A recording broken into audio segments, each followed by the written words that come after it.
mi máa mọ lè rí olùṣọ́ àgùntàn tó fẹ́ràn mi ní Jésù, olùgbàlà tó fẹ́ mi gbé mọ̀ ní kúrò lábẹ́ mi. Jésù àmọ́ Ọlọ́run, ìwọ lè ní mọ̀ lò. Ayé fẹ́ mọ̀ èyí agbára rẹ̀. Jésù àmọ́ Ọlọ́run, ìwọ lè ní mọ̀ lò. Ayé fẹ́ mọ̀ èyí agbára rẹ̀. Jésù mi ọmọ Ọlọ́run, bàbá mímọ́ ọmọ Màríà o, ayé fẹ́ mọ èdè ìyàgbá. Jésù ọmọ Ọlọ́run, ìwọ lè ní máa lọ, ayé fẹ́ mọ èdè ìyàgbá. Ìwọ lọ lọ́dọ̀ rẹ mo máa sá wá. Àwọn tó ṣàfẹ́rí bàbá wọ́n gbọ́dọ̀ wá sọ. Jòhánù orí kan ìlà ẹsẹ̀ kẹfà fi yé mi. Pé ìwọ lọ́nà, ìwọ lòtítọ́ ọ̀rọ̀ rẹ lọ́gbọ́n. Ìwọ ní iye ibojì ló fa agbára rẹ wọ̀. Ọ̀nà òtítọ́ àti ayọ̀ rẹ̀ pẹ̀lú. Jésù ọmọ Ọlọ́run, ìwọ lè fi mọ̀ lò. Ayé fẹ́ mọ̀ ìgbàgbára. Jésù ọmọ Ọlọ́run, ìwọ lè fi mọ̀ lò. Ayé fẹ́ mọ̀ ìgbàgbára.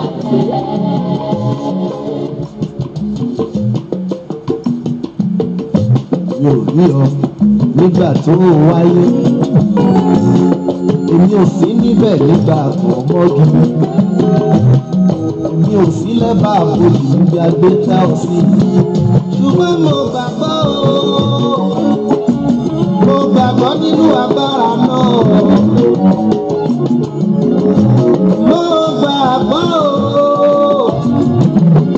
Mo gbàgbọ́ nínú agbára náà. Wípé ò lè ṣe aráyé ti béèrè ni. Wọ́n ní ṣé mo lẹ́nu tó lè ṣe, mo ní ọ́. Ènìyàn fi ń wá kí. Wọ́n ní ta ló lè sọ̀rọ̀ mi dayọ̀. Ṣùgbọ́n mo ní gbàgbọ́ nínú agbára rẹ̀. Bàbá mo mọ̀ ní gbàgbọ́ nínú agbára rẹ̀. Wípé wà á ṣe wọ́n fi mí léèrè nípa mo lọ́ba ní wọ́n ní ọba ẹ̀kọ́ mo lọ́ba ògbóni. Ọlọ́run tó lágbára ó dákúdákú wá ṣe àwọn. Jésù ọmọ Ọlọ́run, ìwọ lè ní mọ̀ lórí. Ayé fẹ́ mọ̀ agbára rẹ̀. Jésù ọmọ Ọlọ́run, ìwọ lè ní mọ̀ lórí. Ayé fẹ́ mọ̀ agbára rẹ̀.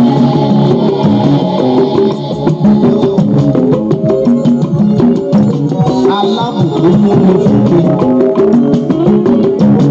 Tí èmi kò rí ọ, ṣùgbọ́n tí èmi gbàgbọ́. Jòhánù orí òkú ẹsẹ̀ kọkàndínlọ́gbọ̀n ó fi yé mi. Bàbá má mọ̀ dájú ìgbàgbọ́ mi tì mí ó. Bàbá má mọ̀ dájú ìgbàgbọ́ mi tì mí ó. Ayé mọ̀ pé Ọlọ́run mi dá òkú. Jésù ọmọ Ọlọ́run, ìwọ lè ní.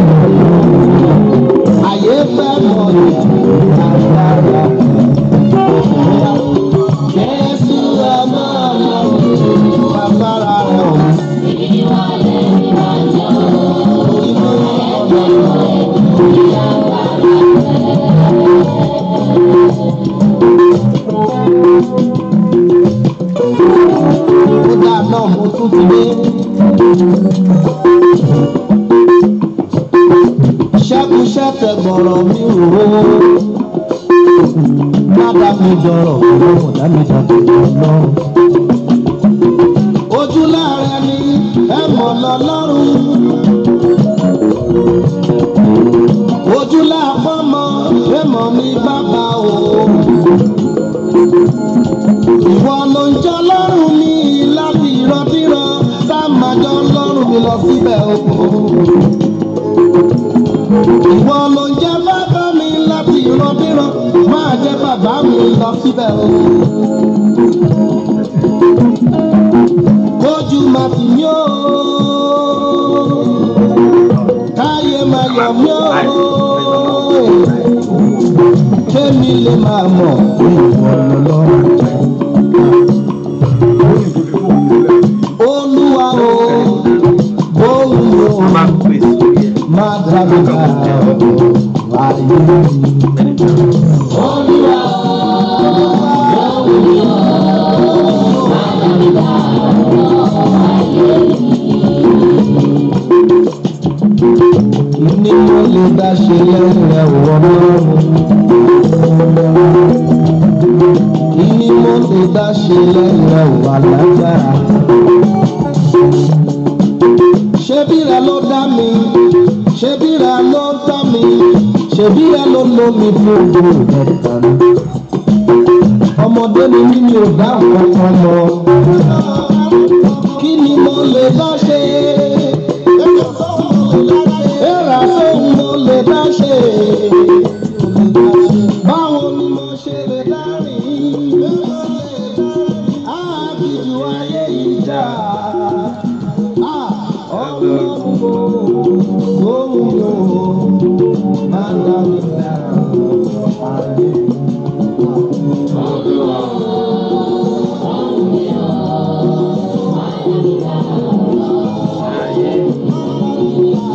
Ilé ayé ogun ni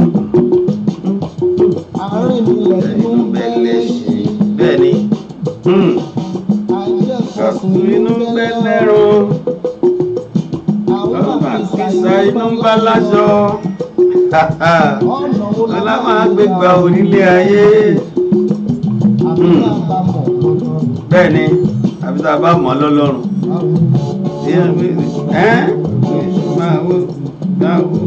Máa wo lé àjẹ́.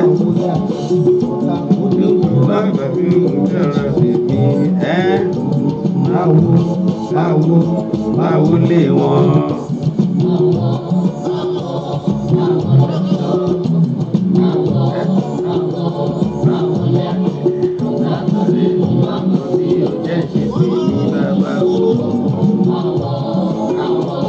Báwo lè wọ́n ìrà ìjà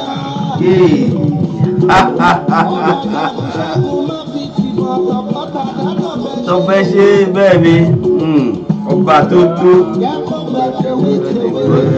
bẹ́ẹ̀ ni ẹ̀kọ́ pẹ́ tégbòtégbò irúgbìn àjẹ́ ó láyé mi kò gbẹ pátápátá láṣẹ Elédùmarè bẹ́ẹ̀ ni kò gbẹ pátápátá láṣẹ Elédùmarè ni. Adúpẹ́ lọ́wọ́ Ọlọ́run Elédùmarè ọba alágbára tó ẹ káàbọ̀ sórí àkànṣe ètò wa tòní tá pè ní special guest àlejò wa pàtàkì tá a ní lórí ètò yìí lónìí inú wa dùn ara wa yá ẹ ti mọ̀ pé àwa ìhìrà débi tá àyè tí ọlọ́mọ ń nú ṣùgbọ́n adúpẹ́ lọ́wọ́ Ọlọ́run Elédùmarè ọba alágbára fún ọ̀pọ̀lọpọ̀ èèyàn wa tẹ́ ń darapọ̀ mọ́ wa lẹ́sẹ̀kẹsẹ̀ àtẹ̀yìntẹ́ ti jólólùfẹ́ wa ní iléeṣẹ́ Jokesibi FM radio and TV adúpẹ́ lọ́wọ́ Ọlọ́run Elédùmarè ẹ káàbọ̀ sórí àkọ́tún ètò ọ̀hún lórí ìkànnì Jokesibi FM radio TV Houston Texas la fi kalẹ̀ sí lórílẹ̀‐èdè Amẹ́ríkà ibi láti ń dábí ẹdun tá à ń rọ̀ bí òwe tí gbogbo àgbáyé sì ń gbọ́ wa ní ketekete adúpẹ́ ìbà Ọlọ́run ìbà ènìyàn ìbà ọkùnrin ìbà obìnrin ìbà onílé ìbà àlejò ìbà ọmọdé ìbà àgbà wọ́n ní bọ́ ọmọdé bá ti jú bá àgbà yóò rò kó dalẹ̀ ìbà láṣẹ adúpẹ́ lọ́wọ́ Ọlọ́run Elédùmarè tó ìbà Ọlọ́run ọba alágbára ọba àrí ìrọ̀ àlá tó farati bí òkè ọba tó jọba lọ òjijì fìrí ajígbọ́jọ́ ikúdà ọba tí ń pèrè fún ni òun ló ní ká máa wá ká máa bá yín nínú àlàáfíà nínú dùdú àṣeyọrí àṣeyege. Ibi iṣẹ́ lẹ wà ní, ojú pópó ni, ìdí ọjà ni, inú ilé lẹ wà ní, àbásìkò sími tí ń rèé ẹ̀ ń ráàyè darapọ̀ mọ́ wa. Àdúpẹ́ lọ́wọ́ Ọlọ́run Elédùmarè ọba alágbára. Jẹ́ ń gbé òkè díẹ̀. Gbogbo pátápátá ni mo bá lè ṣá o, mo mọ̀ ọ́ o, dákúndàbọ̀ wà lọ. Bẹ́ẹ̀ ni gbogbo ogun pátápátá lè Elédùmarè ọba lè ṣẹ́, kò sí ni ọba àṣekámákù sí ni bó bá ti dọ́wọ́lé àfi bó bá parí ẹ̀, kò sí ní tó lè dá lọ́nà, kò sí ní tó lè ṣí lọ́wọ́ ṣẹ́. Bó bá ti bẹ̀rẹ̀ ó bẹ̀rẹ̀ ni, bẹ́ẹ̀ lọ̀rọ̀ Elédùmarè rí. Ẹ káàbọ̀ sórí àkọ́tún ètò ọ̀hún ní tòní. Mo àlejò tí mo sì ní àlejò pàtàkì ní àlejò pàtàkì ọ̀hún ẹ ti mọ̀ pé èèyàn sábà rẹ́fọ̀n tálẹ̀ méjì ni kí n tó rí gbé wá. Èmi náà mọ̀ pé ikú mú tọ̀tún ọ̀fẹ́ lè bọ́ sí tòsí, èyí lè lọ bọ́ sí tòsí ni o, torí àgbọ́dọ̀ lọ bọ́ sí tòsí common by defection. Àdúgbò lọ́wọ́ Ọlọ́run Elédùmarè àmọ́ ọ̀fẹ́ bọ́ sí tòsí. Ọ̀pá mi láìfó bí àṣẹ Èkìtì ọ̀pá mi láìfó èyí ò ní kọ́ làmí alágùn díẹ̀ ká tó rí wọn gbé débi iṣẹ́ ni. Adúpẹ́ lọ́wọ́ Ọlọ́run ní pé kẹ́yìn èèyàn wa kẹ́ lè gbọ́ ọ̀rọ̀ wọn ní ẹnu nìkan láti gbọ́ pọ̀n. Bẹ́ẹ̀ ni àdúpẹ́ kẹ́ lè gbọ́ lẹ́nu ọlọ́rọ̀ ni. Kò sì sí nǹkan míì náà lórí àjọ̀dún tí ń bọ̀ lọ́nà láti ìjọ Celestial Church of Christ El Shaddai Parish House of Grace ní Houston, Texas lórílẹ̀‐èdè Amẹ́ríkà ní ó dáa. Ká tó máa lọ nísànsán lórí ètò ọ̀hún, ó kọ tèmi Ọmọbọ́lájí ọmọ Akọ́láwọlé ni. Ẹ káàbọ̀ sórí ètò tí a pè ní àlejò pàtàkì lórí ètò special guest lórí ètò. Jẹ́ ń gbé sókè díẹ̀.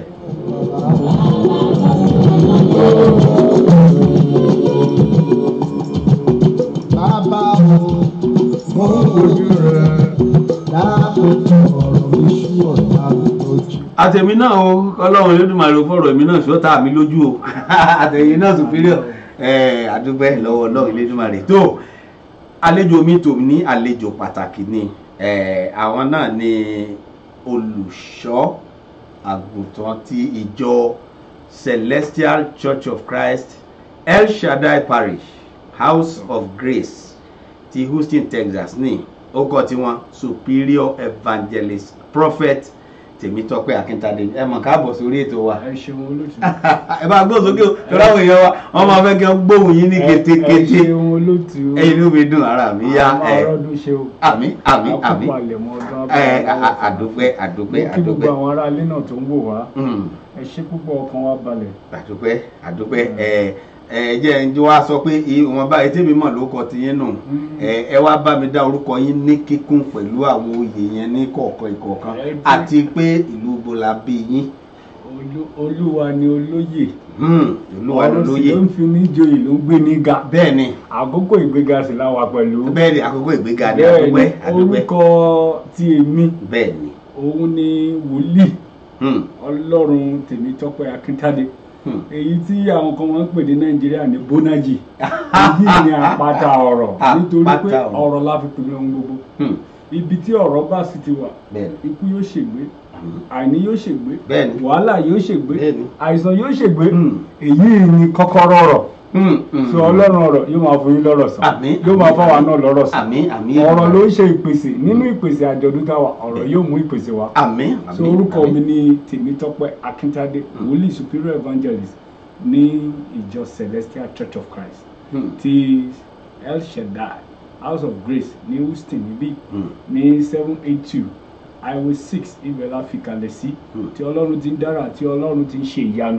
Ọlọ́run ni kì í ṣe ènìyàn, ẹni tó bá ní òun ni kò ní sí mọ́. Ṣùgbọ́n níwọ̀n ìgbà tó ti jẹ́ pé Ọlọ́run ni, Ọlọ́run yóò máa wà lénìí àti ní ọ̀la.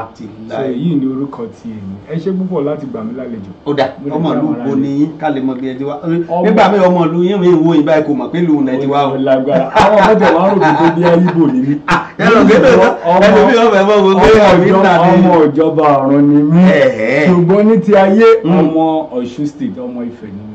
ilé Ifẹ̀ Ifẹ̀ oyè Ifẹ̀ òdáyé bẹ́ẹ̀ ni Ifẹ̀ lákọ́kọ́ dá Ifẹ̀ lákọ́kọ́ dá ìlú àdúpẹ́ lọ́wọ́ Ọlọ́run Elédùmarè ọba alágbára inú wa dùn ara wa yá láti gbà yín lálejò ẹ̀yin èèyàn wa ká tó máa lọ lórí ètò ọ̀hún ẹ jẹ́ ká kọ́kọ́ wo ètò tí à ń sọ pé ó ń bọ̀ lọ́nà yìí ẹ jẹ́ àkọ́kọ́ yà lẹ́ka polówó ọjà wa ní ìṣẹ́jú kan péréte ni kásáré àbẹ ọmọ alájẹ ni wá o lẹ́sẹ̀kẹsẹ̀ ẹ jẹ́ kásáré àkàpolówó ọjà wa ẹ dákun à ń bọ̀. Olùkórè tún dé o ẹ jẹ́ àjọ kí i káàbọ̀ ó yá o ká lọ forí kó ire ayọ̀ àti ìbùkún. Jèhófà o ìbúwa rẹ̀ lọ́jọ́ ìbùkún máa dá. Níbi àjọ̀dún ìkórè àti ìsìn ọpẹ́ tọdún yìí Harvest of Providence 2019 àjọ̀dún ìkórè ẹlẹ́ẹ̀kẹfà irú rẹ̀ nínú ìjọ Celestial Church of Christ ìjọ mímọ́ ti Kristi láti ọ̀run wá El Shaddai Parish House of Grace tó wà ní 7823 Highway 6 South Houston Texas zip code 77083 ọjọ́ Monday 11 November làjọ̀dún ìkórè yìí máa bẹ̀rẹ̀ pẹ̀lú ìsọjí alágbára ńlá láago 6 ìrọ̀lẹ́ Tuesday 12 November ní Prophetic Hour Administration látàgò 10 òwúrọ̀ di aago 6 ìrọ̀lẹ́ ìsọjí alágbára ńlá yóò tẹ̀síwájú lọ́jọ́ Wednesday 13 àti Thursday 14 November láago 6 ìrọ̀lẹ́ ojoojúmọ́ Friday 15 November ní ìṣòro alágbára ńlá látàgò 10 alẹ́ mọ́júmọ́ kedere níbi tí àwọn ògbóǹtarìgì òjíṣẹ́ Ọlọ́run alààyè mẹ́ta ọ̀tọ̀ọ̀tọ̀ yóò ti máa fi agbára ìpè tú ìdè já ìdè Superior Evangelist Mike Apẹtujẹ Pastor Olú Jacob àti Prophet Adéhùnmí Afọlábí Ọbaàrà ọjọ́ Saturday 16 November ní ìpalẹ̀mọ́ àjọ̀dún ìkórè látàgò 10 òwúrọ̀ títí dalẹ́ ọjọ́ Sunday 17 November gangan lọ́jọ́ àṣekágbá pẹ̀lú ìsìn ìkórè àti ìdúpẹ́ bẹ̀rẹ̀ láago 10 òwúrọ̀ olùṣọ́ àgùntàn ìjọ Superior Evangelist Tèmítọ́pẹ́ Akíntádé ni ó máa gba gbogbo èèyàn lálejò Sami Jerry aláṣẹ àti Prophet Sunday Ajayi PSA láti Chicago ni ó máa fi orin ẹ̀mí yin ọba àwọn ọba dá gbogbo àwọn èèyàn lára yá níbi àjọ̀dún ìkórè tọdún yìí Olúwa fẹ́ dábìrà ó fẹ́ da ọ̀pọ̀lọpọ̀ ìbùkún sílẹ̀ fún àwọn èèyàn fún àdúrà ẹ pè 346-400-8414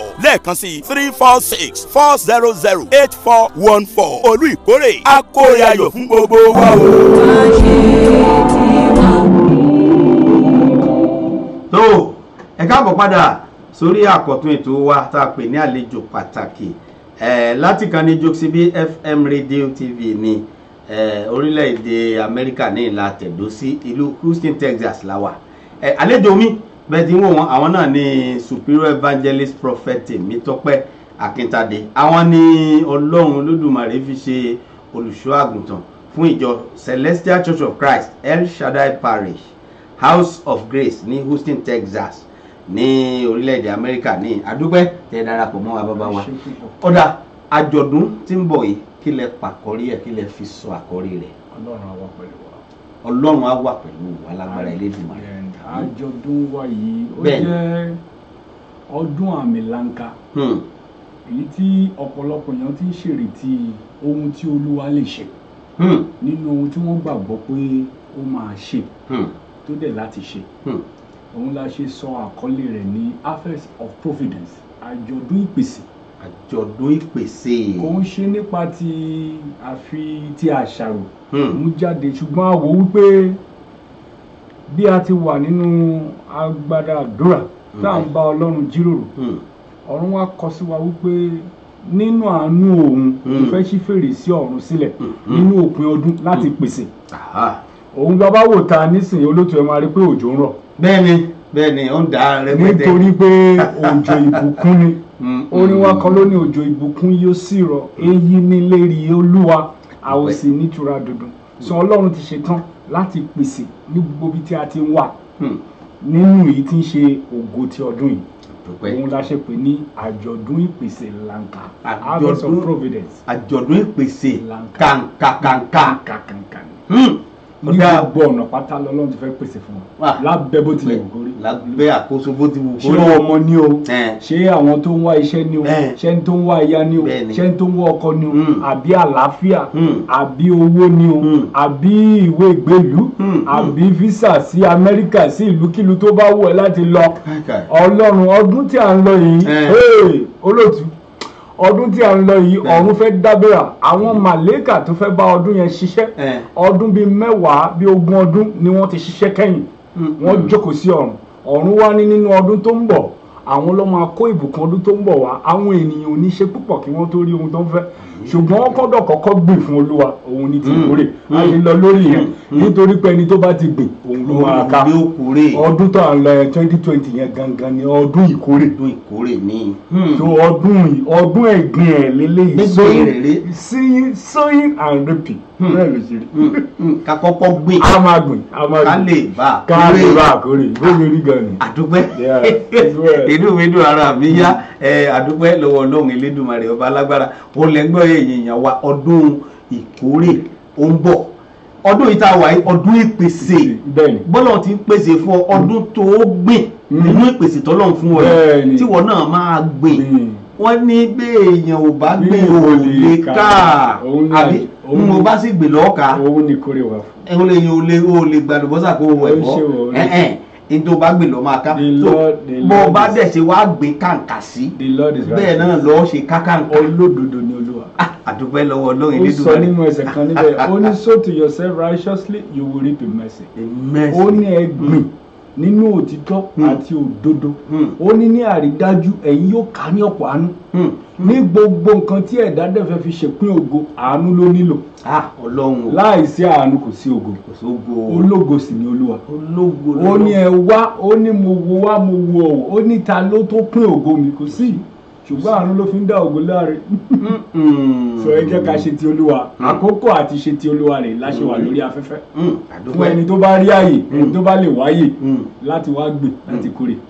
lágbára Elédùmarè ó di dandan èèyàn wa òun lè ń gbọ́ yìí àsìkò gbígbìn rèé èyí ò ní pé bó ti wù kó kéré tó gbìn ẹyọ kan làgbàdo tí wọlẹ̀ ìgbà ní mú jáde gbìn lásìkò yìí ọ̀dà ṣé wàá tún wá rí ìkórè tí wọ́n tọdún yìí Ọlọ́run pè ní àkókò àjọ̀dún ìpèsè ó ṣetán àti pèsè. ẹ wo bàbá wa ẹni tí ò yọjú gan ọ̀run fẹ́ pèsè fún tó dá sí gbogbo àwọn tó ń wò wá báyìí ọ̀run ti ṣetán àti pèsè fún wọn nítorí pé ó ní ọ̀rọ̀ rẹ̀ jáde ó sì ṣe ohun tó fẹ́ fún wọn ọ̀rọ̀ ní àdúpẹ́ ọ̀dà kí lè ẹrí tẹ fi sọ àkòrí tọdún yìí ní àkókò ìpèsè yìí.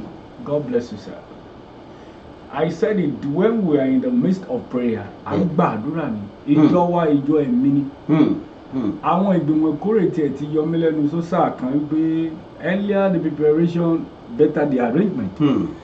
Wípé olùṣọ́ kí la máa sọ àkọlé ìkórè yìí. Mo ní èmi ò kí ń dóhun kóhun ṣe ẹ jẹ́ kí Ọlọ́run kó fún wa.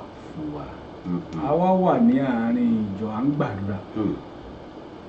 Ibẹ̀ ni arábìnrin kan ṣe ìpèsè nítorí pé Ọlọ́run ti pèsè fún un. Bí a ṣe gbé orin yẹn wá ní wípé gbogbo àwa tá a sì wà níbí àti nínú àjọ̀dún ọdún yìí bí ọ̀run ṣe pèsè fún arábìnrin yìí ó ti ṣetán àti pèsè fún gbogbo wa náà. ẹ jẹ́ a fi màlẹ́kà tó jíṣẹ́ yìí lónìí ẹ jẹ́ a fi connect gbogbo àgbáyé fún àwọn tó bá gba ohùn Ọlọ́run gbọ́ bí àkọlé yẹn ṣe jáde nìyẹn. So it comes out in the midst of praying to God, celebrating what He has done for Him to do more for us in His providence. Nǹkan kan dẹ̀ ó yára sí Ọlọ́run bó tilẹ̀ jẹ́ pé àwọn èèyàn kì í sábà dúró dé òun ní ìpèsè ní ibi tí àìní bá ti ń gbéraga ibẹ̀ ni ìpèsè ti máa ń ṣiṣẹ́ Olúwa. Ìpèsè ló máa ń gbé ẹ̀rí Ọlọ́run jẹ́ wípé ó ṣì wà bí ó ti wà tẹ́lẹ̀ nígbà ayé àwọn bàbá wa. Tí a bá wo Bíbélì láti Genesis dé òpin rẹ̀ a rí pé àrà tí Ọlọ́run dájú nínú àìní sí ìpèsè ló fi dára ẹ̀ kí àwọn èèyàn lè bá a máa wà kán lè bá a mọ̀ lọ́lọ́run pèsè àwọn ohun tí a rí tí a fi pè ní àjọ̀dún ìpèsè Ọlọ́run ti kára rẹ̀ ló pè fún wa ní ìgbà ìpèsè ṣùgbọ́n ẹni tó bá fẹ́ ìpèsè yẹn ní tòótọ́ ó láti dá sí ti Olúwa nítorí pé Olúwa nìkan ló lè pèsè so ohun tí a rí nìyẹn. àdúpẹ́ tó ẹ̀yin èèyàn wa ó lẹ́ ń gbọ́ yìí àwọn èèyàn ti darapọ̀ mọ́ wa lóríṣiríṣi ní rẹpẹtẹ ẹ jẹ́ ká wo àwọn èèyàn wa tán ti ń bẹ ní orí ètò yìí ní rẹpẹtẹ àwọn èèyàn wa àwọn ìbílẹ̀ rédíò tiwantiwa àwọn náà darapọ̀ mọ́ wa àwọn àtàjọ ń gbóhùn sáfẹ́fẹ́ nù ẹ̀sìn tẹ̀ darapọ̀ mọ́ wa bàbá wa Tèmítọ́pẹ́ ó ọlá ẹ káàbọ̀ sórí ètò wa Princess Adesua Imafu, you welcome to this program. Austin Emile, you welcome too on this program. Atinuke Faguroye Yawa Ẹṣeun tẹ́ darapọ̀ mọ́ wa o. Ọpẹ́ Olútáyọ̀ ẹ káàbọ̀ sórí ètò yìí o. Ẹ máa bá wa share rẹ̀ káwọn èèyàn ó lè the more you share, the more the glory will not elude you. Amen. You are endowed. You will receive the divine providence of God. Just believe God. Amen. Just keep on sharing. The more you can network, the more you will be networked. Amen. Network us. Ọlọ́run ìpèsè ṣetán àti dára. Tó ń ṣe àṣọdún kí a wá jẹ àbí ká wá mú nìkan. Ọ̀run fẹ́ pèsè níbi tí a kù sí fún wa láti lè ní ẹ̀rí ìpèsè ní ọdún 2020 àti àlàáfíà àti ẹ̀mí gígùn ìgbà yìí láò gbà láò fi ṣe ọdún tó ń bọ̀. Ẹgbẹ́ ohun olùgbọ́ ọdún tí a ń lọ yìí ọdún àmì lanka ni ọ̀pọ̀lọpọ̀ ohun máa ṣẹlẹ̀ tí ẹ̀yin tó máa fi ojú yín rí tẹ́ máa fi etí gbọ́ ṣùgbọ́n àwọn tó bá wà nínú ìhà Ọlọ́run ní ìkáwọ́ ìpèsè rẹ̀ àwọn kìkì ló máa dá sí fún ìṣògo rẹ̀ ní ọdún tó ń bọ̀ kó gbá wàhálà rárá. You labour less and you earn more and the natural phenomenon of God providence work on your behalf. It's just for you to come and dine with God, come and wine with God, come and celebrate with God, come and do with God, come and invest into the Lord by your faith. Nothing else we need than your faith. Just come. So address yẹn ti wà ní ibẹ̀ yẹn fún àwọn tó bá wà ní Houston. Fún àwọn tó bá wà ní Houston, address yẹn ó wà ní orí template yẹn. Àwa náà dẹ̀ tún máa wá tún sọ nígbà tó bá yá. Inú mi dùn, ẹ ṣeun alàgbà. Ẹ jẹ́ kí n béèrè pé House of Grace, El Shaddai Parish, ó ti tó ọdún mélòó tí a ti dá sílẹ̀? Ọpẹ́ ni fún Olúwa lókè ọ̀run. Ọ̀run ti ń jẹ́wọ́ ara rẹ̀ bọ̀ láàrin ọdún 6 sí ìgbà yìí. Kọ́kùdù ni a wà tẹ́lẹ̀. Ṣùgbọ́n a wá ní ká wá sí ojútùú ayé. Òun la fi wà ní 7823 ní Highway 6. Ẹ rí pé highway ni wọ́n pè é. Highway. Bẹ́ẹ̀ni. Níbi tí gbogbo ojú bẹ́ẹ̀ni tí ojú gbogbo ti máa rí ògo Ọlọ́run ní ìfarahàn rẹ̀. Bẹ́ẹ̀ni. Òun la ṣẹ̀ṣẹ̀ wá move wá sí Highway 6 yìí ní last year. So ọdún 6 ni à ń ṣe báyìí. Àjọ̀dún ọdún 6 là ń ṣe. Àdúpẹ́. Ìyá wa Olúkẹ́mi Ọdúnlámì Ọmọlá àdúpẹ́ ẹ ṣeun tẹ́ dàpọ̀ mọ́ wa. Ìyá wa Fọlákẹ́mi Ọlọ́run níṣọlá àwọn tí a ní Maryland ẹ káàbọ̀ sórí ètò wa o. Ẹ ṣeun o tẹ́ dàpọ̀ mọ́ wa o. Bẹ́ẹ̀ tí wọlé tẹ̀ ń bá wa ṣí ẹ̀ ìpèsè ni.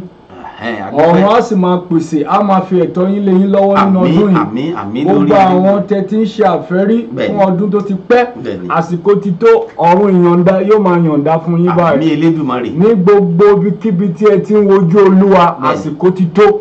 Ohun á dá Ọlọ́run mọ̀ fún ni wípé nínú àìní kó máa ṣe níní fún ọmọ ènìyàn. Ó ṣe fún Abraham, ó ṣe fún Sákì, ó ṣe nígbà tí ebi ń pa àwọn ènìyàn, ó bọ́ wọn ní àbọ̀yọ̀ àbọ̀ ṣẹ́kù, ó tún ní kó má ṣe ṣe nípa ti oúnjẹ nìkan bọ̀ nípa àṣẹ ti ọ̀rọ̀ ti ohun. Ọ̀rọ̀ rẹ̀ rèé, ẹ bá wa fún ọ̀rọ̀ rẹ̀ kí àwọn ènìyàn kan wá fún àdúrà, ètò àdúrà láti ṣe kò kárí ògo tí a fẹ́ wọnú rẹ̀ lọ ní ọdún tó ń bọ̀ fún ìdásí ẹ̀mí àti ìṣelógo ọkàn àti ara. Ẹ bá wa share, Ọlọ́run á máa wà pẹ̀lú wa. Àjọ̀dún ìpèsè, the more you call me, the more you share, the more you connect people, the God of providence is connecting you. Just trust God. Nothing God needs from you than to trust Him. Believe in God and you will prosper. You believe in God and you will excel. Believe in God, you will receive His providence. He's the God of providence. He will never lie. He can never lie. He has never lied. And it's up to tax to deliver, to provide. Thank you. Amen. Tó ẹ ṣeun ìyá wa ẹ káàbọ̀ sórí ètò wa o, ìyá wa Làbákẹ́ ọmọ tó dùn. Thank you. Ẹ káàbọ̀ Ọlọ́run á túbọ̀ máa mú ayé yín dùn sí. Àmín. Ẹ bá wa share. Ẹ ṣeun ìyá wa Ṣọlá Bákàrè àríyìn bẹ́ẹ̀ o ẹ káàbọ̀ sórí ètò wa o. Ìyá àjọ wa nìyẹn. God bless you. That is the able matron of the church. God bless you. Amen. As you connect him, keep on sharing. God of providence will provide for us. Amen. I thank you, man. God bless you, man. God bless you, man. Káàbọ̀ sórí ètò wa ìyá wa Ọlálẹ́yẹ Olúwatóbi wọ́n ní ẹ kú iṣẹ́ Olúwa bàbá o wá sọ agbára dọ̀tun o. God bless you ma.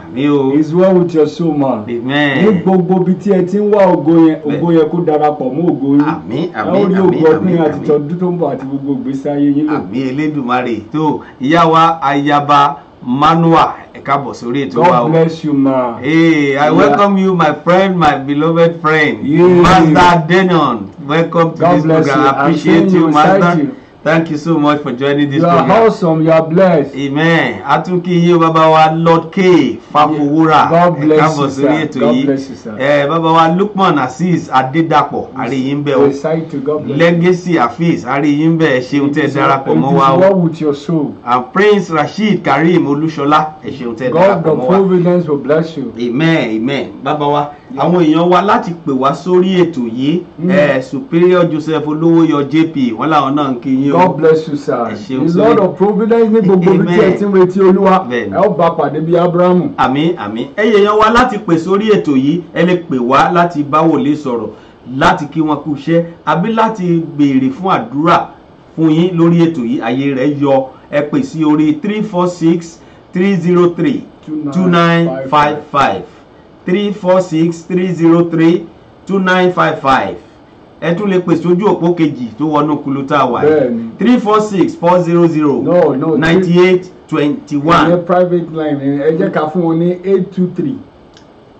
823 yẹn ṣé tó ọ̀dọ̀ yín ni bẹ́ẹ̀ni ṣé tí wọ́n bá pèsè nísìnyí yóò wọlé síbí ok ọ̀dọ̀ yín tó máa wọlé ẹ torí tí wọ́n bá pèsè bí a lè gbé àwọn èèyàn ó gbọ́ wọn gbogbo àgbáyé ní ó gbọ́ yín kétékété bẹ́ẹ̀ ni ojú òpó kẹta tó sì tún wọnú kuluta wà yìí 281 406 8830 281 406 8830 bẹ́ẹ̀ bá ti ń pè sójú òpó méjèèjì àbí mẹ́tẹ̀ẹ̀ta yìí bẹ́ẹ̀ náà làá mọ̀ gbé làwọn náà máa bá yín sọ̀rọ̀ àdúrà lẹ́bẹ̀rẹ̀ fún ní àdúrà wà ní rẹpẹtẹ pẹ̀lú àṣẹ. The Lord has anointed. He said he anointed Jesus Christ of Nazareth going about doing good. Ó ní àwọn tó fẹ́ ló pè àwọn tó pè lóyún àwọn tó yàn ló ṣe lógo. He is choosing us to glorify. Amen. And you will be glorified also. The Lord of providence is here. So we will connect you. Amen.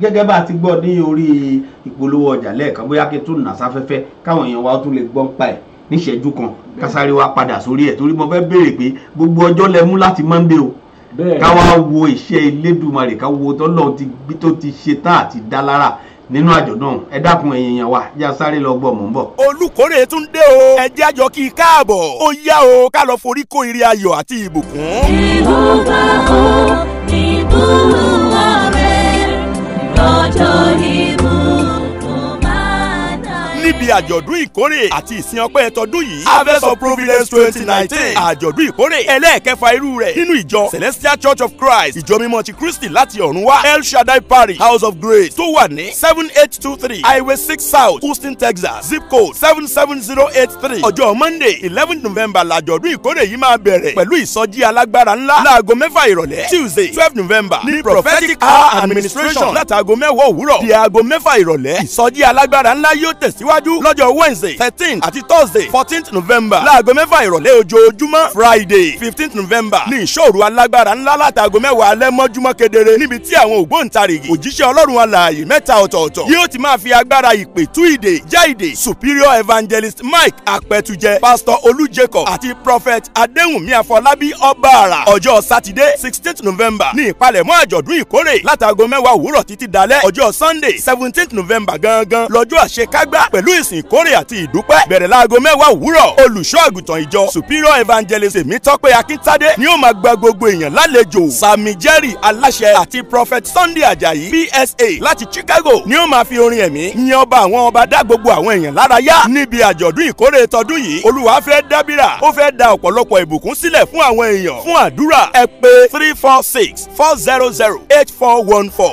lẹ́ẹ̀kan sí 346 400 8414 olú ìkórè akórè ayọ̀ fún gbogbo wa o. Wá ṣe tiwa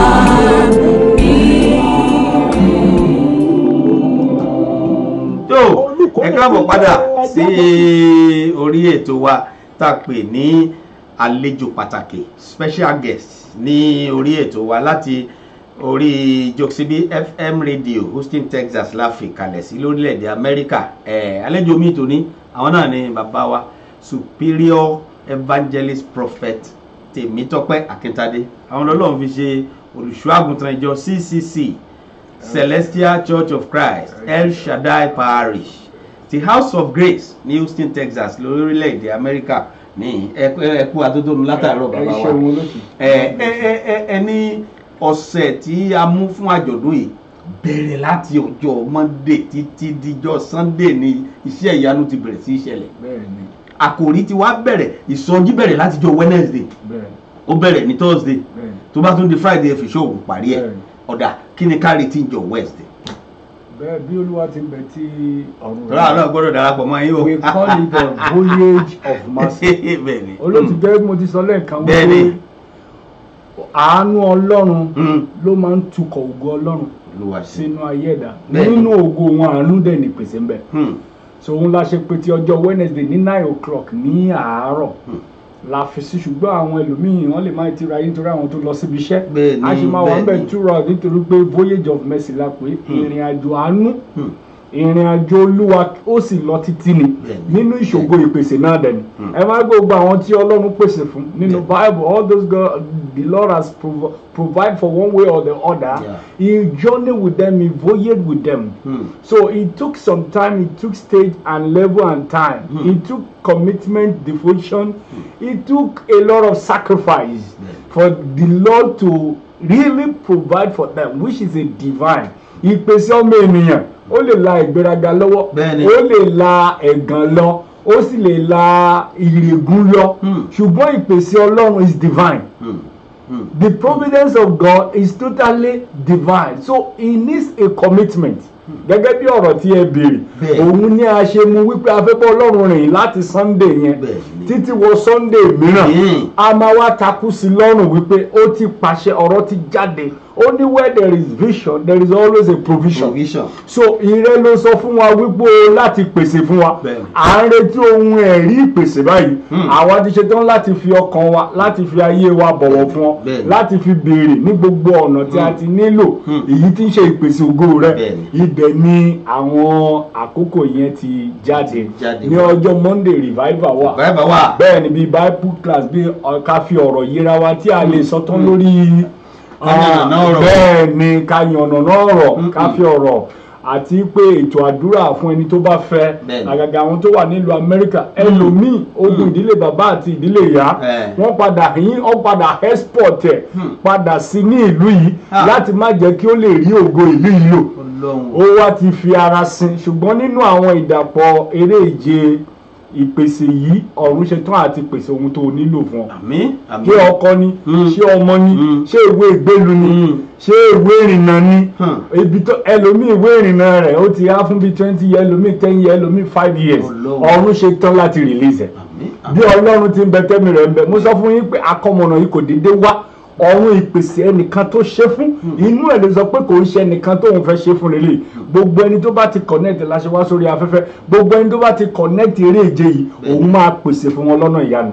Ẹ̀rí á sì wà tó fi jẹ́ pé testimony galore òun la fẹ́ lọ nínú ọdún tó ń bọ̀. Likely the next year harvest can be called a signs and wonder or harvest of testimony. Nítorí ẹ̀rí ìpèsè ọdún yìí òun la fẹ́ ṣe ìfarahàn ẹ̀ ní ọdún tó ń bọ̀. So automatically is a harvest of testimony. Kò ní ìdíkọ́ ọdún tún mú wá, ó ti gbé orúkọ tirẹ̀ dání. Nítorí pé ẹ̀rí ohun tí Ọlọ́run fẹ́ pèsè ní ọdún yìí òun la fẹ́ fi wọ̀n lọ́dún tó ń bọ̀. So ní ọjọ́ Monday à ń retí yín, come in mass. Come one, come all. So the Lord is awaiting you in El Shaddai House of Grace. Láti meet gbogbo nídìí wa. Àwọn wòlíì náà máa wà ń bẹ̀. Àwọn ajínrere Ọlọ́run tí wọ́n lè máa gbàdúrà fún wa, wọ́n máa wà ń bẹ̀. Ọjọ́ Tuesday ni prophetic hour. So from that 10 o'clock till night, a máa ṣọ́nà, ó ní ẹ máa ṣọ́nà kẹsì máa gbàdúrà. So we got to be seeking the face of God for good revelation. Tí o bá ti sí ìfi ọ̀nà hàn kò ní sí àmúṣe ògo so Ọlọ́run ṣetán láti fi ọ̀nà àwọn èèyàn àwọn mùsùlùmí ní ìdínà surastekina wípé Ọlọ́run ni ọba fi ní mọ̀nà so come and see your part in the Lord come and see your way out in the Lord come and receive your anchor of destination so kó lè bá a mọ bí tó jẹ́ kó gba ọ̀nà tó jẹ́ kó já sí nínú ògo Ọlọ́run ìyẹn ní Tuesday so Wednesday ni voyage of mercy ìrìn àjò àánú la fẹ́ fi tukọ̀ èyí tí ń ṣe ìṣerere yẹn nínú ìpèsè Ọlọ́run so Thursday likewise ìyẹn ìṣòro ohun kí lorúkọ ẹ ṣì ń lọ ìyẹn revival ó ṣì ń lọ láti aago 6 ní ìrọ̀lẹ́ tó bá wá di ọjọ́ Friday ìyẹn ṣé kí n sọ̀rọ̀ lórí yẹn ẹ sọ̀rọ̀ lórí ẹ dábọ̀ ẹ máa sọ díẹ̀ lórí àyèyọlẹ̀ ìyẹn ọjọ́ Friday yẹn ní the main day well I can even target a Jacob's night. Jacob's night. Because I can target the Jacob's night. Bẹ̀rẹ̀ reason. Jacob wípé Olúwa àsìkò ti tó ó ti pàṣẹ wípé ó máa sọ mí di ńlá. You will enlarge my coast and you will establish me. Yes. And you will make me to sit at this throne of blessing of Abraham. So now ọ̀run wá fi àyè sílẹ̀ fún láti bóun wọ̀ yájà. Ìgbà tó wá bọ́ Ọlọ́run wọ̀ yájà ó ní I will never let you go until the manifestation of the providence. Bẹ́ẹ̀ni. Until the manifestation of providence. Ó wá ní àṣẹ ọ̀rọ̀ ló nídìí kí lorúkọ rẹ̀ ó ní Jacob ó nínú you become an Israel. So ó pèsè fún títí láíláí dé ìrandíran so àṣálẹ́ yẹn nìyẹn láṣẹ pé àwọn ajínrere bẹ́ẹ̀ yẹn tí Ọlọ́run ti pèsè fún wọn nínú ẹ̀mí láti wá release nínú anointing wọn àwọn èèyàn bíi Ọbaara ìyẹn nítorí buwa bẹ́ẹ̀ Afọlábí etí òkun gan ló máa gbàdé ọ̀dọ̀ wa because nírú táìmù yẹn wọ́n máa wà ní òkun nítorí pé ibẹ̀ ni Mósè náà ló ti lọ ṣe ọ̀nà ní aginjù fún àwọn ọmọ Israẹli kan lè wọnú ìpèsè Ọlọ́run lọ nílẹ̀ tó ń ṣàn fún wàrà àti fún oyin ìyẹn làwọn àgbàdé Amẹ́ríkà yìí ìyẹn la fi wà lókè òkun ẹ̀ṣẹ̀ àwọn tó ń bọ̀ tó wà nísàlẹ̀ òkun náà àwọn náà fẹ́ wá sí òkè òkun nítorí ògo tó wà níbí so ìyẹn lárákùnrin yẹn ṣe wọn ibẹ̀ ló máa gbàdé ọ̀dọ̀ wa ìyẹn Ọbaara so àwọn yẹn lára àwọn tí Ọlọ́run máa lò ní àṣálẹ́ yẹn nìyẹn. Gbogbo àṣẹ authority gbogbo tí wọ́n ti fi gbàdúrà àti àwọn àtàdúrà ọ̀n gbébọ̀ straight ni. lóògì ló ń gbébọ̀ láti jáde àti ìgbèkùn èyí tí ó ti ní kí àwọn èèyàn kó má rí ìpèsè tí Ọlọ́run ti ṣe fún àyànmọ́ wọn. so bẹ́ẹ̀ náà dẹ̀ ni apẹtujẹ èyí Michael ìyẹn superior evangelist apẹtujẹ wòlíì àgbà lòun náà so àwọn náà Houston làwọn yìí lọ́tẹ̀ wà ní tiwọn náà bẹ́ẹ̀ àwọn náà ń bọ̀ pẹ̀lú the same thing pastor ajínrere Ọlọ́run tí àwọn ní ògidì ọ̀rọ̀ Pentecostal pastor làwọn ṣùgbọ́n wọ́n máa ń involve nínú ọ̀dọ̀ wa so àwọn náà wà ní ìkàlẹ̀ ní ọjọ́ yẹn láti jáde láti tú ìdè àti àwọn bẹ́ẹ̀ àti àwọn akọrin ẹ̀mí náà so the Lord is awaiting you just come on that day. Amen. He's awaiting you. That will be on the 16th. On the 16th ìyẹn ti Friday. Ti Friday yẹn. Saturday lẹ pè ní ìpalẹ̀mọ́. Ìpalẹ̀mọ́ rẹ̀ ibi jíjẹ mímu àti tún church àyíká ṣe mú gbogbo ẹ̀ àtàwọn tó ń bọ̀ ní àti ìdálẹ̀ láti Chicago New York. Àwọn ajínigbé kan ṣì ń bọ̀ láti New York àwọn bíi Sunday Ajayi bẹ́ẹ̀ yẹn superior evangelist Sunday prophet Ajayi àwọn náà ń bọ̀ láti New York láti Maryland láti Chicago láti New Jersey so àti Dallas a lot of people are coming in so just to connect to that anointing of providence anointing of providence nítorí ìfàmì òróró yàn òun ló máa ń já èdè àìní. èèyàn gbọ́dọ̀ gbẹ̀yìn. Israel ló lè ti. tó béèrè pé báwo ni Sunday ó ti rí jẹ́ ń forin sí káwọn èèyàn náà tó bá wa gbọ́ díẹ̀ náà wọ́n gbọ́. God bless you. kémi lè máa mọ̀ ìwọ̀n lọ́rùn. Olúwa o lóhùn mi o má dá mi dá ayé mi. Olúwa o lóhùn mi o má dá mi dá ayé mi. Ni mo lè dá ṣe lẹ́yìn. Ni mo lè dá ṣe lẹ́yìn rẹ̀ wọ́n lọ́rùn. Ni mo lè dá ṣe lẹ́yìn rẹ̀ wọ́n lọ́rùn. Lẹ́yìn òun náà tún ni. Lẹ́yìn òun náà tún ni. Ṣé bí ra ló dá mi? ṣebí òun ẹ ló ló ń pèsè wa ṣebí ẹ ló òun ní àjọ ń pé ajá àṣàkí ọ̀run Oni. ọmọ òun bẹ̀rẹ̀ ní ní wọ́n tó wá dára tán mọ́ kí ni mo lè dá ṣe. Ẹ gbọ́ ẹ̀yin èèyàn wa kí lẹ lè dá ṣe lẹ́yìn Ọlọ́run. lẹ́yìn Ọlọ́run náà tún ní. ẹ wo ẹ tó kọrin ní ìsìn of blessed memory bàbára ṣùgbọ́n ọlọ́mọdé lòun ò dá kankan mọ́ Bẹ́ẹ̀ni. bẹ́ẹ̀ nílé ayé sì ti rí inú kò lóòótọ́ sí ẹnikẹ́ni tó mọ̀ kankan. kí lèèyàn lè dá ṣe. òun nìkan Ẹ́. ni àyáwó tó lè fi ní mọ̀nà. bẹ́ẹ̀ni Bẹ́ẹ̀ni. bẹ́ẹ̀ni ọ̀nà bólámọ̀ yé ti highway six Òun- àbí ti òun- àbí ti pepri òun gangan ni ọ̀nà is the way. òun gangan lọ́nà òun lọ́nà. òun lòtítọ́ Òun tún ní òun ní iyì iyì. kí la tún rò Òun ní agbára. ẹlẹ́rìí kí la tún wá ìsọjí ló wá délẹ̀ rẹpẹtẹ Bẹ́ẹ̀ni. ní yàbùtù gbòòrì tí Monday lọ Tuesday wà Tuesday bó ń bẹ Wednesday ńkọ́ Wednesday náà ọjọ́ àánú ọ̀nbẹ̀ńbẹ̀ Thursday ńkọ́ bọ́ọ̀sì ìṣọ́òru Friday ńkọ́ nípìn nínú yìí tó ń bọ̀ yìí Bẹ́ẹ̀ni. nítorí Ọlọ́run ti ṣe ní pèsè àbí Bẹ́ẹ̀ni. àjọ̀dún ìpèsè as you are Ọkọ̀ there yanturu. as you are there you are receiving your anointing lọ of lẹ́sẹ̀kẹsẹ̀ providence. It's automatic, just be there. wọ́n mú mi ìbọn lọ ṣàrà láti òkun direct bẹ́ẹ̀ ni undiluted. àwọn ajínrere àgbà wọ́n ti lọ gbàdúrà. Ọlọ́run Ọlọ́run ò dá iye Jésù ò dáṣẹ́ yẹn ṣe. Ó pe àwọn násírì àwọn ikọ̀ àti ìríjú àwọn sàájà kan wá bá ṣe. ní rẹpẹtẹ. Yeah, he got his team. So and they went around begin to provide for people.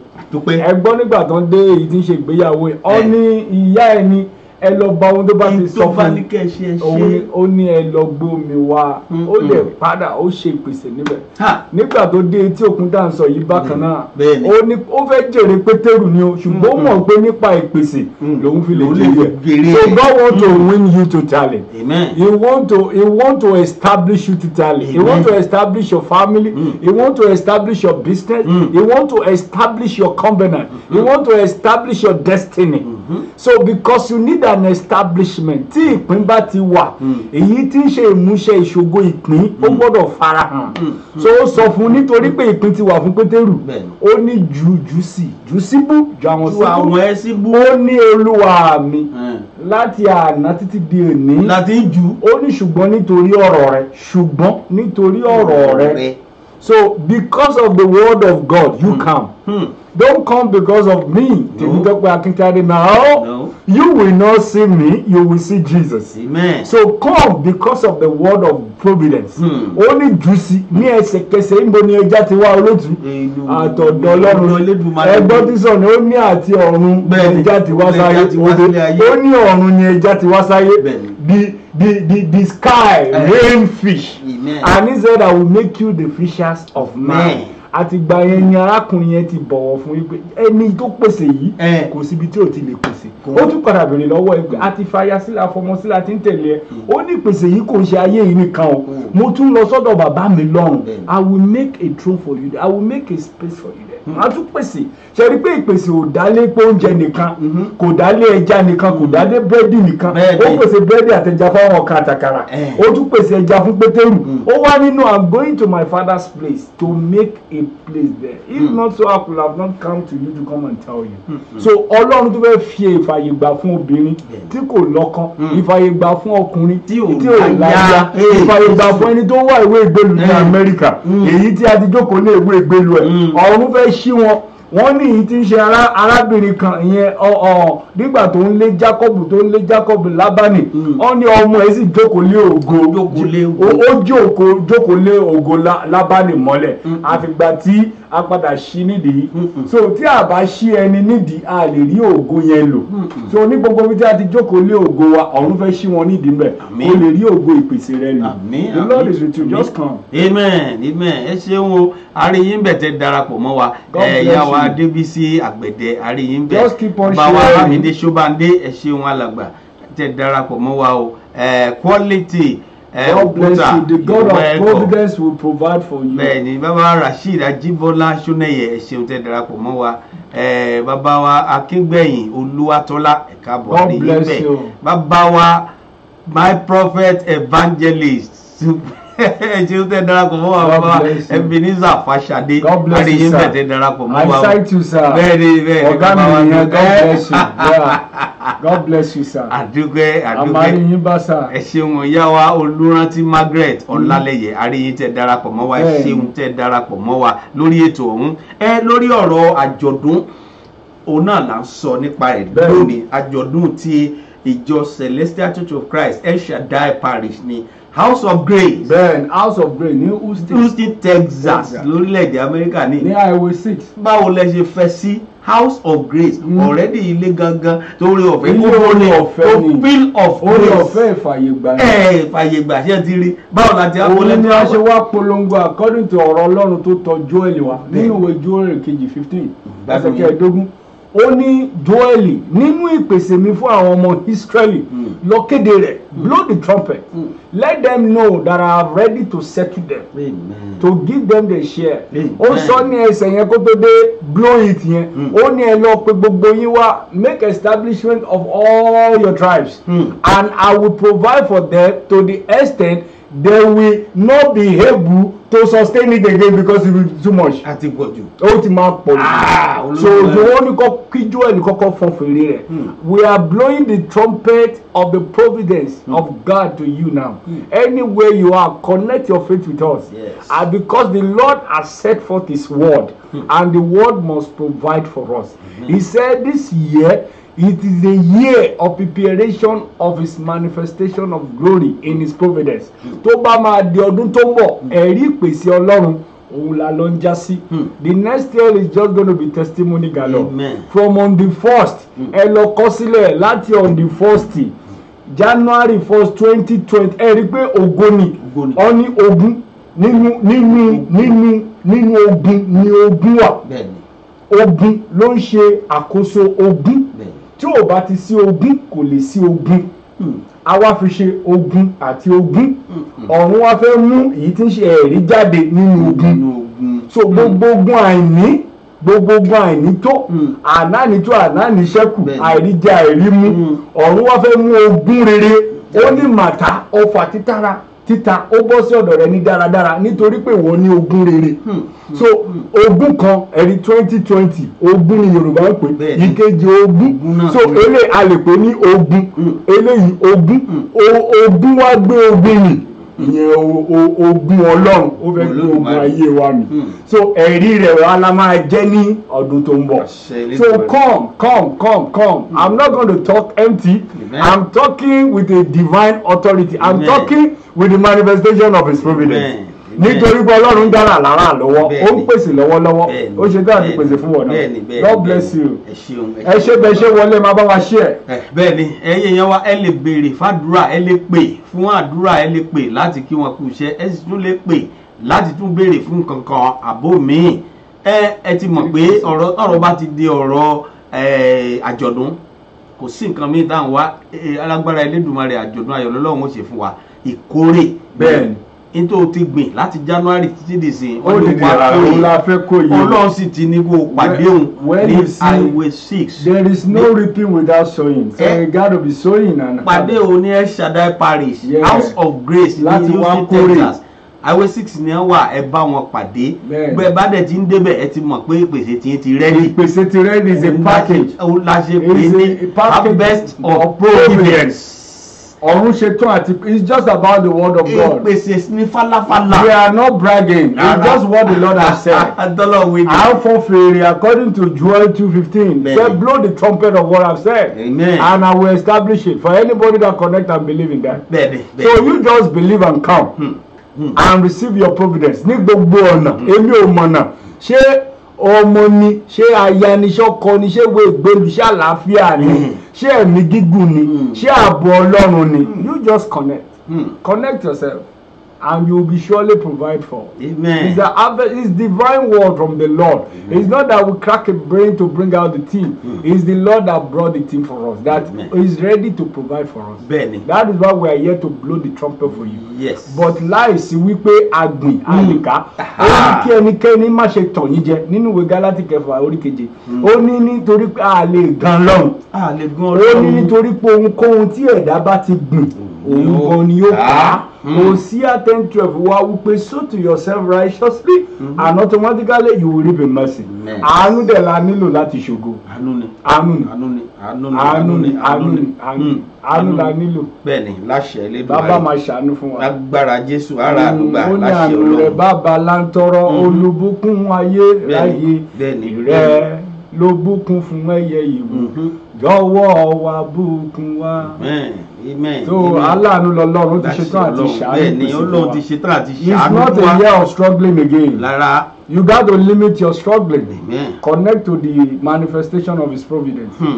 Ọ̀run máa ṣe. Àmín Elédùmarè. Ó ti ṣetán àti ṣe àkókò ti tó. Anointing breaketh the yoke. Amen. Tí o bá ti sí ìpè ìjẹ́rìísí agbára rẹ̀ kò lè sí ìfarahàn ìṣògo rẹ̀. Bẹ́ẹ̀ni. So ìpè ti wà. Àwọn onípè wà ní ìkàlẹ̀. Àwọn onípè wọ́n ti gbáradì láti túde láti jáde. It's just about the word of God.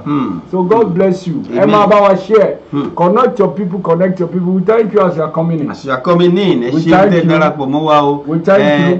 Adúpẹ́ bàbá wa Kudus àrí yín bẹ́ẹ̀ ṣe tẹ́ darapọ̀ mọ́ wa. Yeah, the number to call ní àwọn open line ní hotline is 346-303-2955.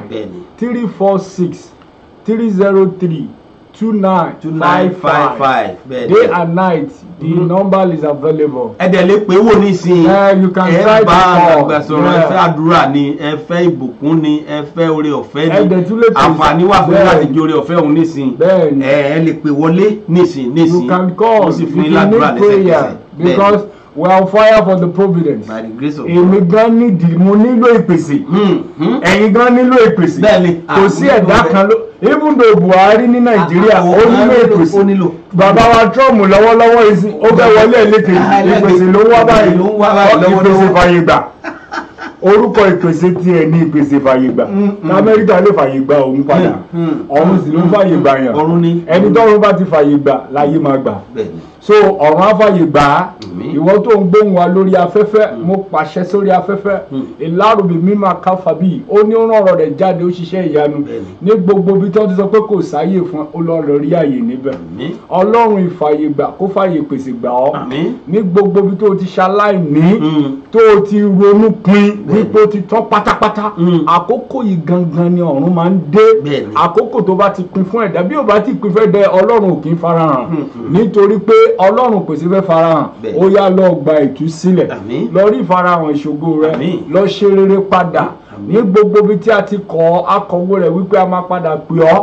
Ṣé bí iṣẹ́ ló ti kọ́, ṣé ilé ọkọ ló ti kọ́, ṣé ní àná ló ti kọ́, ṣé níbi ìṣògo ló ti kọ́, ó yá lọ gba ìpè padà sógo, lọ gba ìpè padà sí ìpèsè. Ní gbogbo ibi tí o ti jábọ́ màlẹ́kà ubi mi màsáwù màlẹ́kà kan wà tó máa ń ranni láti fani sókè padà níbi tó bá ti rẹni sí ní gbogbo ibi tó ti rẹ̀ yín sí ọ̀run kó máa kọ̀nẹ́tì yín padà síbẹ̀ ó yẹ máa lọ síbi gíga yẹn ẹ máa lọ ṣe rere níbẹ̀ ẹ máa lọ rí ìyanu níbẹ̀ ẹ máa lọ rí ìṣògo níbẹ̀ ó ti rí bẹ́ẹ̀ kò ní yí padà so you can call that number 346-303-2955 346-303-2955. ẹ lè pè é nísìnyí ẹ sì lè pè é nígbà tá a bá ṣe èyí tán kò sígbà tẹ́ pè wọ́n ọwọ́ wọn ni ó bọ̀ sí wọn náà sì ṣe tán láti dá yín lóhùn lágbára Elédùmarè àdúpẹ́ lọ́wọ́ Ọlọ́run ọba ọ̀dà ẹ jẹ́ a sáré tún wo ìpolówó ọjà yìí ní ìṣẹ́jú kan kó tó di pé bàbá wa fún aládùúrà ní fẹ́rẹ́ńjógí kan fún wa aládùúrà àti iléeṣẹ́ àti àwọn èèyàn wa tí wọ́n ń wò wá lọ́lọ́kanjọ̀kan àtàwọn èèyàn tẹ̀ retí àtàwọn tẹ̀ gan fẹ́ kí Ọlọ́run bá yín gbé nídìí kan wá síbẹ̀ gbogbo wọn náà làwọn náà fún wọn ládùúrà ní àìpẹ́ à ń bọ̀.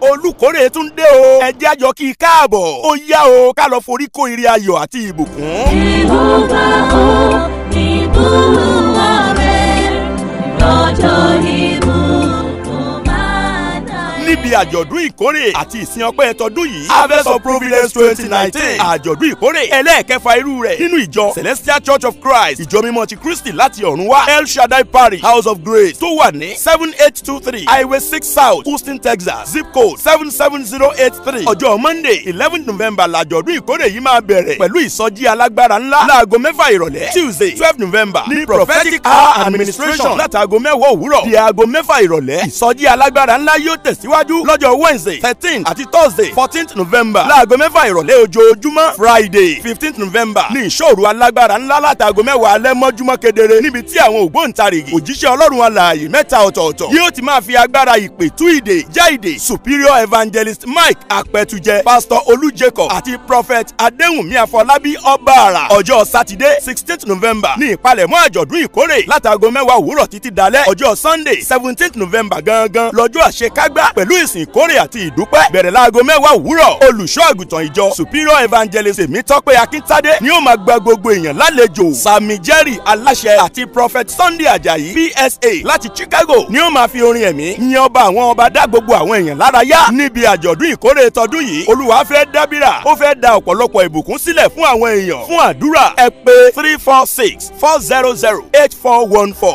lẹ́ẹ̀kan sí 346-400-8414. Olú ìkórè akórè ayọ̀ fún gbogbo wa o. wá ṣe tiwa bí. olùkórè tún dé. tó ẹ káàbọ̀ padà sí orí ètò wa tá a pè ní àlejò pàtàkì lórí ìkànnì Jokesibi FM radio Houston Texas la fi kalẹ̀ sí lórílẹ̀‐èdè Amẹ́ríkà bí láti ń dábìí ẹ̀dùn tá à ń rọ̀ bí òwe gbogbo àgbáyé ló sì ń gbọ́ wa ní ketekete. Àǹfààní wà fẹ́yìn náà bẹ́ẹ̀ bá ní àjọ̀dún abẹ́ni tí ẹ fẹ́ ṣe tó bá wù yín láti polongo rẹ̀ láti iléeṣẹ́ yìí á lórí ìkànnì yìí àyè sílẹ̀ fún yín. Ẹ pè wá sí orí aago wa nígbàkúgbà lóòrèkóòrè lọ́nàkọ́nà àbí ní ìgbà tó bá ti yá yín. Àwa ń bẹ ní Ọlọ́run Elédùmarè sì ń bẹ pẹ̀lú wa. Àdúpẹ́ lọ́wọ́ Ọlọ́run Elédùmarè. Tó àlejò mi tó ní àwọn náà lẹ́wọ́ Superior Evangelist Prophet Tèmítọ́pẹ́ Akíntádé, àwọn olùṣọ́ ti Celestial Church of Christ El Shaddai Parish House of Grace ní ìlú Houston Texas lórílẹ̀‐èdè Amẹ́ríkà ní. Àdúpẹ́ bàbá wa ọ̀rọ̀ ìyànjú ní kékeré ẹ sáré fi bọ́ àwọn èèyàn wa ní pápápá kásáré síbẹ̀. Ọlọ́run á wà pẹ̀lú wa. Àmín. Ní gbogbo ibi tí a ti ń wá Ọlọ́run, mo fẹ́ jẹ́ kó yé ìwọ arákùnrin àti arábìnrin tí o lè rí mi gbọ́ báyìí nípa ti olùfẹ́ olùgbàlà. Òun ni pé nígbà ayé Abraham, bí Ọlọ́run ṣe fẹ́ Abraham tó, ó fi laxity sínú ayé ẹ̀. He makes him to lax to some extent, whereby he is even thinking, contemplating maybe God is with him or not. But yet that one does not cease God being with him. So your lack does not deny God present in your life. God is always with you in your laxity. Only he wants to take glory from your laxity. Ó fẹ́ gba ògo nínú àìní rẹ ni. Èyí ni àmì ìpèsè máa fi ń wà. Ẹ wò ó nínú èyí tí ṣe ìwé Genesis 22. Ọlọ́run padà sọ fún Sarah wípé ìwọ yóò padà ní ọmọ. Ó ní ta ló wá jẹ́ gbàgbọ́ bí Sarah lè ní ọmọ ní ọjọ́ ogbó rẹ̀ bí. Ṣùgbọ́n that is not a matter of God can do or he will not do. I confirm to you, there is no condition you are right now that you are expecting the manifestation of his providence. He is able and capable to deliver for you, to deliver to you. Nípa àwọn ìjẹ̀lẹ̀ nínú ẹsẹ̀ 22 yẹn nígbà tá a dé 13 wọ́n ní ohùn dẹ̀ wá látọ̀dọ̀ màlẹ́kà wípé ọmọ tí a ti fún ẹ tó fẹ́ fi ṣèrúbọ wípé ò fi ṣèrúbọ mọ́ Ọlọ́run ìpèsè ó ti mú ẹran ìrúbọ wá. Mo gbàládùra èyí nínú ọdún yìí o ò ní fọmọ ṣèrúbọ, o ò ní fàyà ṣèrúbọ, o ò ní fọkọ ṣèrúbọ ìpèsè. Mo gbàládùra ohun tó dùn ọ́ nínú lọ́wọ́lọ́wọ́, what is giving you joy will never be the sacrifice for the providence of God in your life. Amen. If God can release unto Abraham ram in replacement of the sacrifice of his son, Ọlọ́run olùpèsè ní gbogbo bí tó ti sọnù, all your lost, he will be the sacrifice for the restoration of your glory. Nínú ọdún tó ń bọ̀ mo sọ pé inú ògo ńlá là ń lọ. The Lord will meet your need. Ẹ rí i pé 2020 má gbàgbé ogun àtogún ogun ó fẹ́ gbé ogun mì. The inheritance of the gods inheritance. He want to swallow your affliction. Ní gbogbo bí tí a ti ń fi ogun jà ọ́, ọ̀run nípa ipá àti agbára yóò gbà ọ́ lọ́wọ́ ogun ayé. Ó máa rí ogun rẹ lò, ogun ìpín rẹ ó máa rí lò. Ìyanu yóò ṣẹlẹ̀. So I'm expecting you. Keep on calling, keep on sharing. So call the number 346-303-2955 for counseling, for prayer, for anything. And the time has not changed. Ní ọjọ́ Monday, a wà níbẹ̀ ní èyí tí ṣe àti àárọ̀ láti àárọ̀ títí di ìrọ̀lẹ́ ní ìsọjí máa bẹ̀rẹ̀ táwọn máa fi àdúrà jagun pẹ̀lú àwọn ajínrere bíi tiwa. Ní ọjọ́ Tuesday la pè ní prophetic hour, declaration, the time of sowing the seed of the word of God into your life. Àti ìṣọ́nà, bẹ́ẹ̀ ni a máa ṣọ́nà, àwọn wòlíì máa wà níkàlẹ̀ tí wọ́n máa wọnú ẹ̀mí láti rí ìran fún wa. So Tuesday from 10 o'clock a.m. in the morning títí di àṣálẹ́. Don't forget on Wednesday it is a voyage of mercy. Ìrìn àjò àánú. Ọjọ́ Thursday bákan náà ìsọjí wà. Ọjọ́ Friday ẹ má gbàgbé wòlíì apẹtujẹ ó wà ńbẹ̀, ọba àrà, wòlíì ọba àrà àwọn náà wà ńbẹ̀, Pastor Olú Jacob àwọn náà wà níbẹ̀. Títí dalẹ́ la máa ṣe. So come one, come all. The Lord will be with you. I love you. I want the Lord to manifest His will in your life. The will He's doing for me right now, and the manifestation of the Lord glory, it will never cease in your life. Amen. So thank you. God bless you. Amen. Ẹ ṣé olótù. Ẹ bá mi fún àwọn èèyàn wa àtàwọn tí wọ́n ń wò yín tí wọ́n jẹ́ olólùfẹ́ ètò yìí, àwọn tí wọ́n jẹ́ olólùfẹ́ iléeṣẹ́ wa, àwọn tí wọ́n jẹ́ olólùfẹ́ táwọn gangan wù wọ́n láti darapọ̀ mọ́ prógráàmù yìí, ẹ bá mi fún wọn ládùúrà, àkànṣe àdúrà. Ògo ni fún bàbá, ògo ni fún ọmọ, ògo ni fún Ọlọ́run ẹ̀mí mọ́. The time for prayer is always a manifestation time. Ẹ jẹ́ kí a gbàdúrà. Only distance is not barrier to demonstration of His glory. Ọ̀nà jíjìn ò dá iṣẹ́ orí Ọlọ́run dúró. Jehovah, Jésù Kristi, Michael mímọ́, Ọlọ́run ìfàyègbà, Ọlọ́run tó rán ọ̀rọ̀ rẹ̀ jáde tó sì mú wọn ní ara dá, Ọlọ́run tó fi ọ̀rọ̀ rẹ̀ ránṣẹ́ sí Jákọ́bù, ó fi ọ̀rọ̀ ránṣẹ́ sí Ísákì, ó fi ránṣẹ́ sí Ábúráhámù, bàbá Abíléwọ̀ Ọ̀ṣọ́fà bákan náà ó fi ọ̀rọ̀ rẹ̀ ránṣẹ́ sí wọn. Mo rán ọ̀rọ̀ yìí jáde sínú ayé gbogbo àwa tó ń wá ìbùkún, àwa tó ń wá ìwé ìgbélú, àwa tó ń wá ọkọ, tó ń wá aya, tó ń wá ọmọ, àwa tó ń wá àlàáfíà. Ìwọ tí ayé ń jẹ bí ẹni jẹṣu tó ń ṣiṣẹ́ sí inú apẹ̀rẹ̀, ìwọ tó ń ṣiṣẹ́ sí ẹ̀yìn gbá tó ń yín sẹ́yìn gbá, I decree, I declare to your life, the Lord will see you through. Amen. You will not suffer again. Ní gbogbo bí tó ti ṣubú dànù nípa ìbìkítà àbí nípa ti ẹ̀ṣẹ̀, àánú ṣògo lórí ìdájọ́ ẹ̀ṣẹ̀, àánú ó máa ń jọba lórí ẹ̀ṣẹ̀, àánú Ọlọ́run kó lọ ṣe yọ̀ǹda fún ọ, àánú Ọlọ́run kó lọ kó ọ yọ, ó ní sunkún lórí ọmọ lọ́dún yìí. I'm praying once again for you. Gbogbo ohun tó ti dùn ọ́nú láti January ní òpin ọdún, àwọn màlẹ́kà tí máa ń mú èyí tí ń ṣe ìbànújẹ́ kúrò nínú ayé ẹni wọ́n máa bẹ̀ ẹ́ wò. Ó ní rí ìbànújẹ́ nínú ọdún tó ń bọ̀. Ògo tuntun nínú ọdún tuntun ọ̀run yóò yọ̀ǹda fún wa. Don't forget that year is a significant year. Year 2020, don't toy with it. The angel that will roll with that year, they are supernatural, they are peculiar in heaven. Ẹni tó bá ní ojú ẹ̀mí àwọn ló máa mọ nǹkan tá a lè sọ yìí, nítorí pé ọ̀run ti ṣàwọn sọ́tọ̀, kò ní rẹ̀ wọ́n rárá. Ọdún mẹ́wàá mìíràn ló máa fi ṣiṣẹ́. Wọ́n bẹ̀rẹ̀ iṣẹ́ láti on the 4th, on the 31st, wọ́n gbé iṣẹ́ yẹn lọ nìyẹn. Don't let them elude you. Be righteous, wà nínú òdodo, nítorí pé without a sowing there can never be a reaping. And Hosea 10:12, in Hosea 10:12 it says, sow to yourself righteously, automatically you will reap in mercy. Kéèyàn tó rí àánú gbà ó láti ṣe ìwà òdodo. Òdodo ṣe kókó, àánú dẹ̀ ló máa ń ṣe ìpín ògo, má gbàgbé, ó máa rí ògo lò. Ayé rẹ̀ yóò dára. A dẹ̀ gbàdúrà fún iléeṣẹ́ wa yìí. We want you to connect this program. We want you to connect this company. Èyí pé kí ẹ wá máa bá wọn ṣe. Kò sí ohun tí ẹ lè polówó níbí. A gbàdúrà fún yín nítorí pé ẹ fààyè gba ọ̀rọ̀ Ọlọ́run ibi yóò ní jóná. A máa gbèrú sí i. Àwọn nítorí ó ní ẹ lọ tún kẹ́tẹ́kẹ́tẹ́ náà wá nítorí pé Olúwa ní fi ṣe.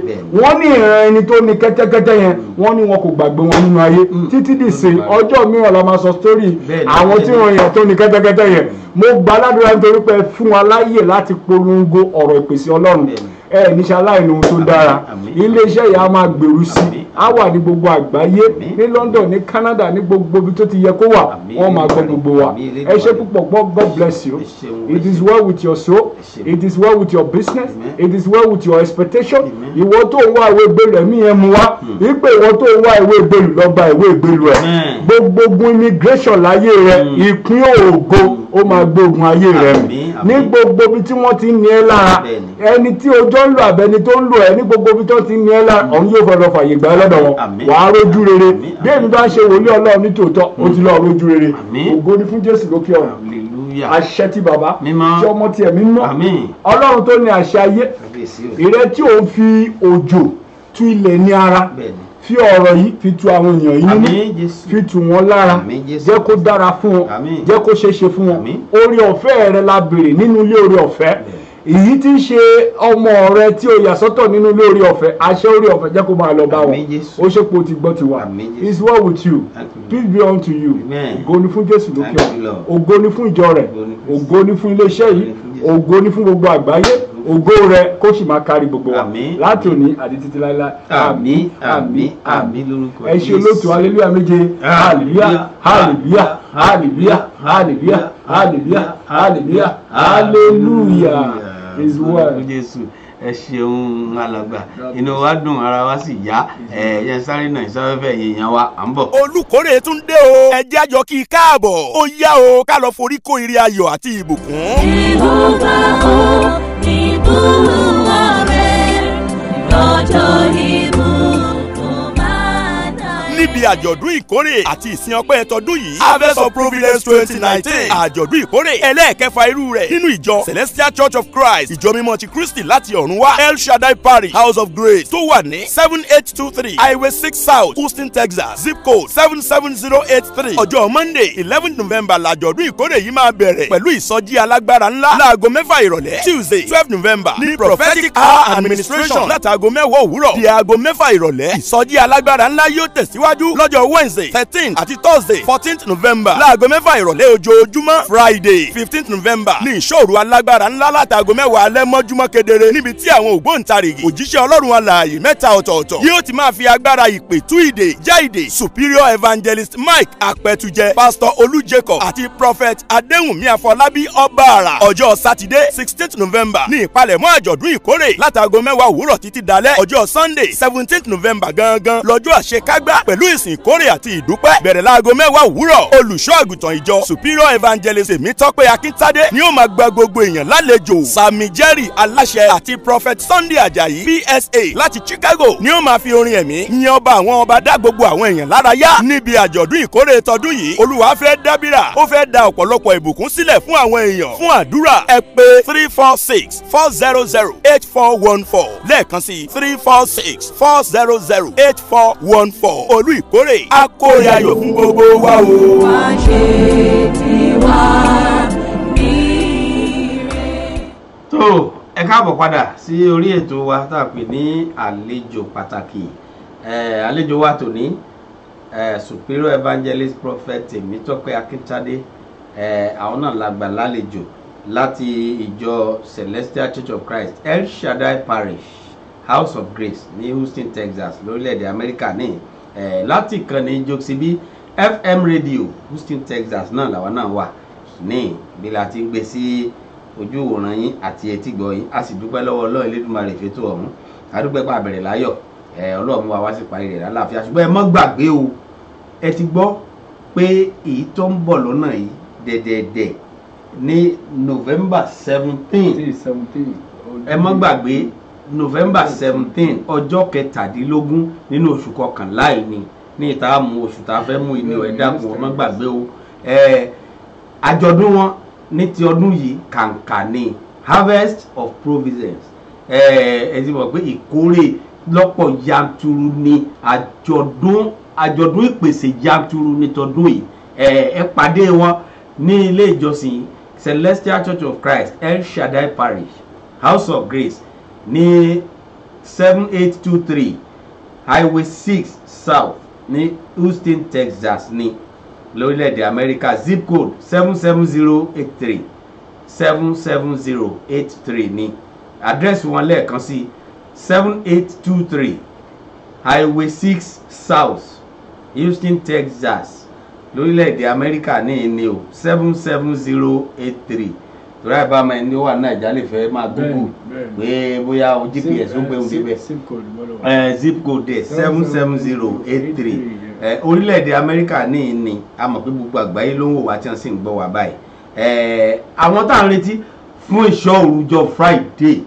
Olódùmarè àwọn èèyàn pàtàkì àwọn wòlíì láti inú wòlíì wá àwọn wòlíì tí wọ́n ti làmìlaka àwọn tó lọ́ọ́ ti gbilẹ̀ sínú ayé wọn our Prophet Afọlábí gbogbo alamọ Ọbaàrà àwọn náà ń bọ̀ bí wọ́n bá anointing fresh anointing bí wọ́n bá ti mú un bọ gbàrà láti tí òkun ẹ pàdé wọn kẹ́yìn náà ó tètè mú tiyín lọ́chàrà Yorùbá ní ajá balẹ̀ àti òtẹ̀ tí balẹ̀ rárá ẹ̀yà grab your copy níjọ́ Friday ọjọ́ Jímọ̀ ọjọ́ abẹ́rẹ́ akẹ́fì ìṣúná abẹ́rẹ́ kára ó lè tó pé ọ̀sẹ̀ àti ìparí ọdún yìí ní ìtókù ìkọlọ́ Olódùmarè kó ṣàǹfààní wa kó dáàbò fún wa pásítọ̀ Olújẹkọ̀ àwọn náà ń bẹ́ẹ̀ wọ́n ń bọ̀ wá dábìrà Ọlọ́run gbọ́wọ́ wọn ṣe iṣẹ́ ìyanu lọ́nà àrà lọ́nà ìyanu ni pẹ̀lú bàbá wa prophet Michael Apetuje ẹ bá wọn pàdé fún ṣọ́ọ̀rù kẹwàá wàrà tó lóun fẹ́ dá nínú ayé yín kílẹ̀ ń wá ìwé ìgbélu ni ọmọ ni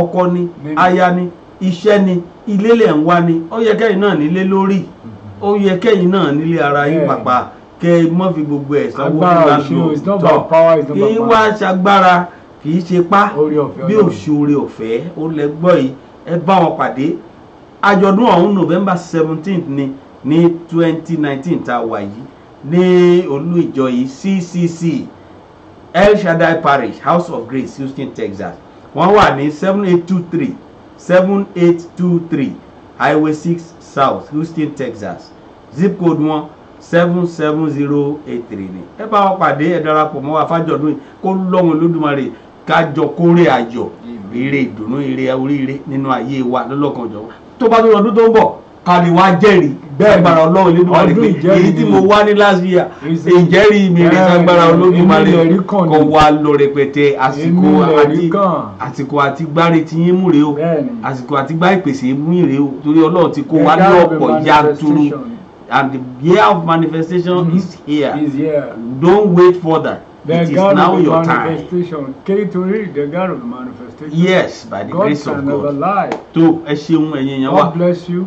Adúpẹ́ tẹ́ darapọ̀ mọ́ wa lórí ètò yìí inú wa dùn ara wa ya ẹ̀yin èèyàn wa lọ́lọ́kan òjọ̀kan ọ̀pọ̀lọpọ̀ la rí ọ̀pọ̀lọpọ̀ la mọ̀ la dẹ̀ rí yín bẹ́ẹ̀ ti darapọ̀ mọ́ wa mélòó la ó kà lè Adépèlé ti inú èyí tó fi ara sí ni àbí ti òde adúpẹ́ ẹ̀yin èèyàn wa bẹ́ẹ̀ ti ń wọlé bàbá wa Akíntádé Tèmítọ́pẹ́ àrí yín bẹ́ẹ̀ Máyọ̀mí Fábíyì ẹ ṣeun tẹ́ darapọ̀ mọ́ wa o Rántí Ṣódípọ̀ ẹ ṣeun tẹ́ darapọ̀ mọ́ wa lọ́lọ́kan àtẹ̀yin èèyàn wa tẹ́ ti darapọ̀ mọ́ wa tẹ́lẹ̀ lórí ayélujára ni àti lórí ìkànnì Jokesibi FM rédíò ní tẹ́ẹ̀ráyè bá wa darapọ̀ mọ́ wa lórí Facebook ní àbí Instagram ẹ ṣeun ayé sì tún wà bẹ́ẹ̀ bá tó ti ń wò lẹ́yìn ètò yìí ẹ máa share rẹ̀ káwọn èèyàn lè láǹfààní káwọn náà lè darapọ̀ mọ́ wa kó ní kálukú grab copy tiẹ̀ ìpèsè ti wà ńlẹ̀ báyìí o ẹ pàdé Ọlọ́run Olódùmarè ní November 17 ní CCC El Shaddai Parish House of Grace ní Houston Texas ní o kẹ́yìn náà grab copy tí nínú ìpèsè tọ́lọ́run ti kó wá fún wa àdúpẹ́ ẹ ṣeun alàgbà inú mi dùn ara mi yá ẹ ṣeun tá a pè yín tẹ́ jẹ́ wa ẹ sì ṣe ẹ kú palẹ̀ mọ́ Ọlọ́run Olódùmarè ó palẹ̀ máa yọ̀ fún wa gbogbo wa náà láti ní ìkórè ayọ̀ láṣẹ Elédùmarè tó ẹ̀yin yan wa ẹja ọ̀rọ̀ amọ̀ fèé ṣe lọ o ànílọ̀lọ̀ ẹja tó lọ tí ò dé nubú o ànílọ̀lọ̀ ẹ̀kan kọ̀ọ̀kan tó lọ tí ò dálẹ̀ odò bàbá lọ lónìí á tún padà níjọ́ mẹ́jọ sórí ètò yìí láṣẹ Ọlọ́run àwa láàmọ̀ wà yìí láàmọ̀ bá o nínú owó nínú ọrọ̀ nínú àlàáfíà ìdùnnú àṣeyọrí àṣeyege láàmọ̀ báyìí ẹ mọ́ gbàgbé ẹ grab copy ti yín ìpèsè ti wa láti November 17 bí wọ́n bá ti rí copy ti ẹ mú tó wá padà wá jẹ́rìí sagbára Ọlọ́run nílé iṣẹ́ ìkíwọ́ náà ó lè mọ̀ kó lè mọ̀ jàǹfààní Ọlọ́run lọ ó kọ́ tèmi ọmọ Bọ́lájí ọmọ Akọ́láwọlé ni o láti kàn ní Jokesibi FM rédíò Houston Texas ní ìní láṣẹ Ọlọ́run ọ̀dọ̀ Ọlọ́run mọ́ wa ibẹ̀ ìfẹ́ náà faratì sí o làṣẹ ń pè yín lásìkò yìí kálẹ̀jọ́ mọ́ gbádùn Ọlọ́run lọ àtúbọ̀ pàdé lágbára Elédùmarè ire o ire ní gbangba. Mo mọ̀ nígbàgbọ́ nínú agbára rẹ̀ wípé wà á wọ́n fi mí lé mo lọ́ba ní wọ́n ní ọba ìlú mo lọ́ba ògbóni Ọlọ́run tó lágbára olódàkúdàbọ̀ wá sí Jésù ọmọ Ọlọ́run ìwọ lórí mọ̀ ayé fẹ́ mọ̀ agbára Jésù ọmọ Ọlọ́run ìwọ lórí mọ̀.